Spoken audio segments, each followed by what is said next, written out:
It's a horrible thing when your pet picks up a tick.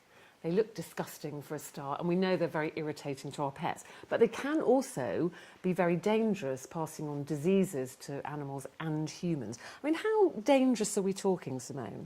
So they can be very dangerous, and they're second only to mosquitoes in transmitting disease, both to animals and to humans. So when you do find a tick on your pet, it is revolting. The first one I found on Maggie just really shocked me, the fact that its head is embedded right into her body. Yeah. So how do they get onto our pets, and how does it become like that? Okay, so ticks can be found anywhere. The more common areas are the more grassy, humid areas, so forest, grassland, woods, etc. But they can also be found indoors, in kennels, some species, or it can even be found in your back garden. So, Right, so don't just assume it's No. only if you go out walking in the forest or Exactly, something. that's your higher risk area, but they can be found anywhere. And then once they get onto your pet, they attach themselves, they've got scissor-like mouth parts, they pierce the skin.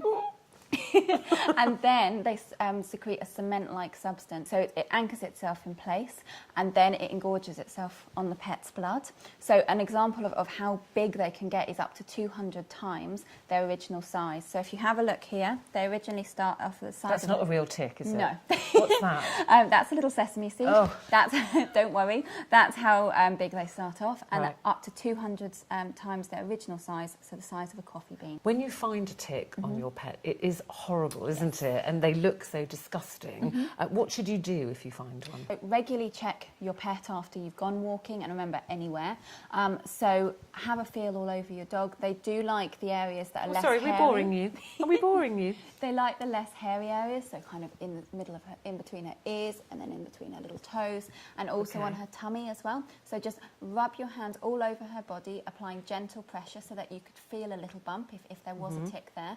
And then you would part the fur, have a look. If you think that it is a tick, there are special devices like a little tick hook that can remove them, but I'd advise seeking advice from your vet on how to do this.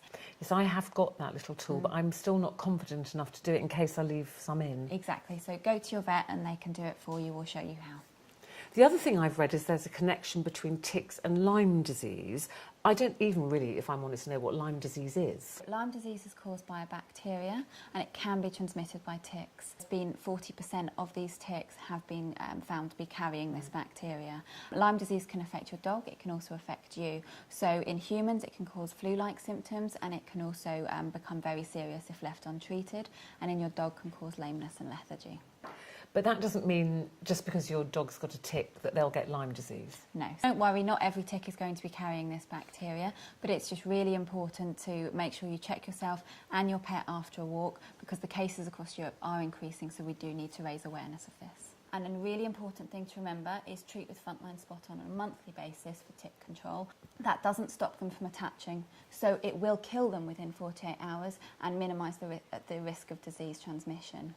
Well, lots of information there, lots to remember. Again, prevention is always key. It's remembering, of course, to treat your pet regularly. We can help you do that. We're offering a free reminder service for email and text, and also all the information there that we've talked about. So if you go to our website, that's uk.frontline.com, it'll all be there for you.